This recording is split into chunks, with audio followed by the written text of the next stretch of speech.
Ba't daw ang bilis namin? Oo. Oo nga.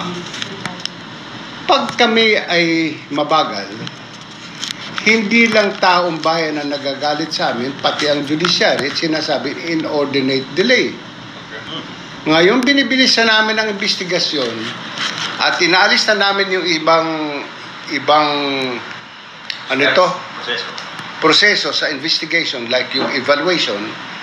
Diretso na kami preliminary investigation, which should be the case. Nagrereklamo din sila. Ano ba talagang gusto ng ating mga kaibigan na mambabatas? Mabagal na investigasyon o mabilis na investigasyon? If they are afraid that it will affect the impeachment proceedings, why in the first place did they furnish us a copy of the committee report? Bakit? For our information? Bakit nga?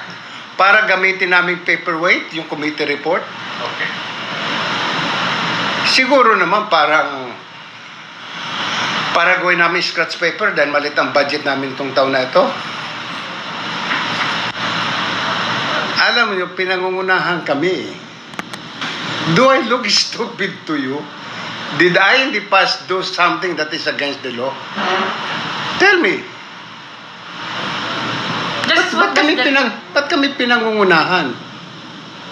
Ba't hindi muna sila mag-aral? Ano bang nakasaad sa konstitusyon? So makikita na pag-aaralan na yung konstitusyon, yung deliberations during the Constitutional Commission in 1987, they would know hanggang saan extent ang pwedeng gawin ng ombudsman.